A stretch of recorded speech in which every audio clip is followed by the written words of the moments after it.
Hello friends, आज की इस वीडियो में मैं डिस्कस करने वाला हूँ लेक्सिकल कैटेगरीज़ को। लेक्सिकल कैटेगरीज़ को कम्प्लीटली एनालाइज करेंगे, रोल्स सीखेंगे and that will help you to draw tree diagrams. Syntax के अंदर ट्री डायग्राम्स बहुत ही इम्पॉर्टेंट है क्योंकि all of this syntax deals with the tree diagrams. क्योंकि सिंटेक्स के अंदर आप सेंटेंसेस को एनालाइज करते हैं and you express this analysis through tree diagrams. और स्टार्टिंग से एंड तक throughout this course you have to deal with tree diagrams. उनको समझने के लिए आपको रोल्स समझने होंगे, लेक्सिकल कैटेगरीज को समझने होंगे। बिगिन विद लेक्सिकल कैटेगरीज क्या है और क्या क्या रोल्स है जिनको हम फॉलो करके अप्लाई कर सकते हैं ट्री डायग्राम के अंदर। Let's begin lexical categories. Basically lexical categories simple words में हम कहें तो बेसिकली ये पार्ट्स ऑफ स्पीच ही होते हैं and you know about the parts of speech, right. और लेकिन यहाँ पे हम ट्रेडिशनल वे में नहीं देखेंगे पार्ट्स ऑफ स्पीच को, ट्रेडिशनल डेफिनेशन के बेस पे नहीं देखेंगे, rather we have to analyse it through syntactic lens के थ्रू हम देखेंगे, right. Begin with These are the basic units of syntax. Basic units lexical categories के अंदर basic unit क्या है? वर्ड्स है। वर्ड्स से फिर फ्रेजेस बनते हैं, फिर सेंटेंसेस बनते हैं, फिर इन सेंटेंसेस को हम कैटेगराइज करते हैं based on the lexical categories या पार्ट्स ऑफ स्पीच के अंदर डिवाइड करते हैं। There are 3 criteria. Basically 3 type of criteria है इनको एनालाइज करने का। Begin with the first one जो कि सेमेंटिक क्राइटेरिया है, मीनिंग के बेस पे हम कैटेगराइज करते हैं। सेमेंटिक क्राइटेरिया कहा जाता है। फॉर एग्जांपल मीनिंग के बेस पे अगर हम नाउन को डिफाइन करें तो obviously it refers to an individual or entity, and verb refers to an action, adjective refers to a property, adverb refers to manner, location, time and frequency of action। ये meaning के base पे हमने lexical categories define किया, but ये criteria fulfil नहीं हो जाता है, इसके अंदर सम प्रॉब्लम्स आ जाते हैं, राइट। फॉर एग्जांपल मैं कहता हूँ कि सिंसेरिटी जो है, हैप्पीनेस है, they right even they do not refers to entity, entity को रेफर नहीं करते लेकिन वो नाउन है।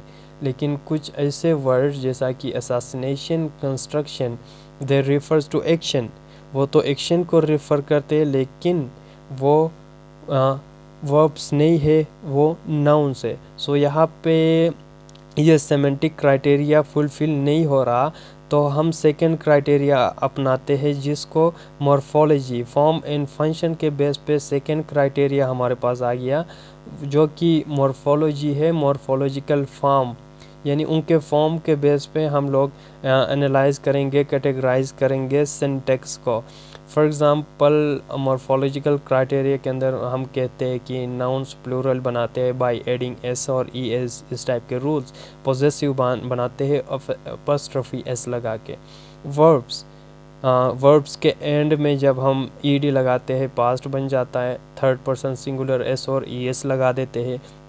और एडजेक्टिव्स की डिग्री मोर एंड मोस्ट लगाते तो उनकी डिग्री चेंज हो जाती है, राइट। और एल वाई लगा दे तो एडवर्ब बन जाती है।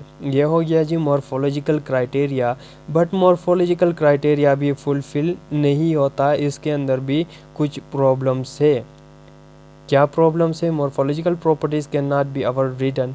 For example verbs can not have plural markers, verbs की प्लूरल मार्कर्स नहीं होगी, nor do adjectives have tense marking.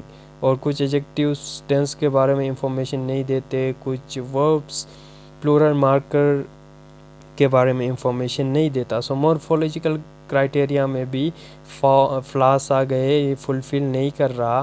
तो we move to the third criteria, that is syntax या सिंटैक्टिक फंक्शन या डिस्ट्रीब्यूशनल पॉसिबिलिटीज़ भी कहा जाता है। यानी सिंटैक्टिक फंक्शंस के बेस पे हमने डिवाइड किया, एनालाइज किया। मोस्ट सुटेबल यही है और इसी को हम अप्लाई करते हैं सिंटैक्टिक फॉर्म को while analyzing the structure of sentences. So it tells us about the role the word is playing in a sentence, sentence के अंदर किसी पार्टिकुलर वर्ड का क्या रोल है, क्या लेक्सिकल इंफॉर्मेशन हमें देता है, ग्रामेटिकल इंफॉर्मेशन हमें देता है, ये हम सिंटेक्स हमें बता देता है। सो बिगिन विद सिंटैक्टिक फंक्शन के बेस पे नाउन को हम किस तरह डिफाइन करेंगे। बेसिकली ये लेक्सिकल कैटेगरी से पार्ट्स ऑफ स्पीच है। सो सिंटैक्टिक फॉर्म के बेस पे नाउन को हम कहेंगे anything that can be name, ठीक है, जो जिसका कोई यानी नाम दे सकता हो या जिसका कोई नेम हो। ये फिज़िकल एब्स्ट्रैक्ट एंटिटीज़ भी हो सकते हैं, right. Person, place, thing, idea, feeling, concept और एनीथिंग। वर्ब का हमने कहा था दैट शो एक्शन, लेकिन यहाँ पे सिंटेक्स के अंदर कुछ लिंकिंग वर्ब्स का कॉन्सेप्ट आ जाता है, या स्टेट वर्ब या स्टैटिक वर्ब्स जिनको कहा जाता है। कंफ्यूज नहीं करना, स्टैटिक वर्ब्स या लिंकिंग वर्ब्स सेम चीज़ को कहा जाता है। ये वो वर्ब्स होते हैं जो कि एक्शन शो नहीं करते, राइट, और still they are consider verb. जहाँ पे मेन वर्ब या एक्शन वर्ब ना हो, यहाँ पे ये स्टैटिक वर्ब या linking verb as a main verb act करेंगे। और इनमें कौन कौन से आ जाते हैं, इनमें mostly is, am, are, was, were, has, have, seems, pretty and बहुत सारे आ जाते हैं। They act as a verb when there is no main verb in a sentence. फिर एडजेक्टिव हमारे पास आ जाता है। Adjectives it shows the quality of a noun या प्रोनाउन की क्वालिटी के बारे में हमें बता देता है। और एडजेक्टिव्स नाउन से पहले भी आ सकता है, बाद में भी आ सकता है।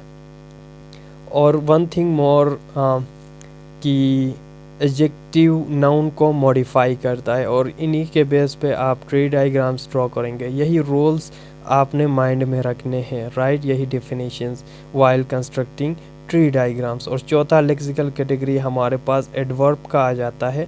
एडवर्ब क्या करता है, एडवर्ब मॉडिफाई करता है वर्ब्स को, एडजेक्टिव्स को और दूसरे एडवर्ब्स को।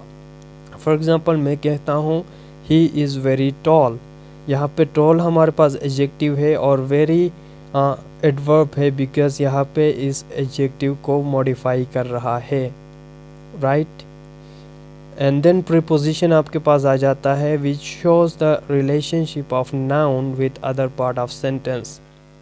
ये सिंपल है। एंड देन डिटर्मिनर्स आपके पास आ जाते हैं। डिटर्मिनर्स के अंदर कौन कौन से आ जाएंगे, सब कैटेगरीज।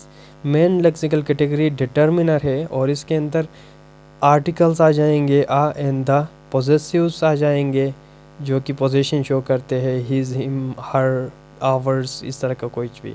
एंड देन क्वांटिफायर्स जो क्वांटिटी शो करते हैं, क्वांटिफायर्स आ जाएंगे। और demonstrative, this, those, that, all of this जो कि डिमॉन्स्ट्रेटिव से वो आ जाएंगे। सो ये हो गया जी। उसके बाद अगला जो लेक्सिकल कैटेगरी हमारे पास है वो है कम्प्लीमेंटाइज़र। कम्प्लीमेंटाइज़र हमारे पास इंग्लिश के अंदर सिर्फ 4 कम्प्लीमेंटाइज़र है, और वो कौन से है, वो है दैट, फॉर, इफ़ और वेदर। और उनकी अपनी लेक्सिकल कैटेगरी है कम्प्लीमेंटाइज़र की।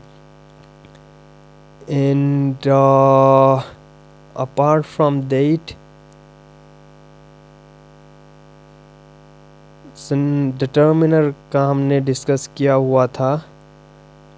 कम्प्लीमेंटाइज़र यानी कम्प्लीमेंट्री क्लॉज के साथ आ जाएंगे। कम्प्लीमेंट्री क्लॉज कौन सा हो गया, इस टाइप का क्लॉज जिसके अंदर वर्ब हो। फॉर एग्जांपल मैं कहता हूँ I think learning English is easy. So यहाँ पे देखो, learning English is easy, it's a complementizer clause है, राइट। सो इसको इंट्रोड्यूस करा रहा है ये कम्प्लीमेंटाइज़र दैट। सो डिटेल में आप पढ़ेंगे खुद से, मैं आपको बेसिक कॉन्सेप्ट दे रहा हूँ। और कॉन्स्टिट्यूएंट्स का हम डिटेल में अलग सा देखेंगे। फ्रेजेस और टाइप्स ऑफ फ्रेजेस भी हम देखेंगे, और ट्री डायग्राम्स भी हम कंस्ट्रक्ट कर लेंगे basis on the data, right. और दिस इज़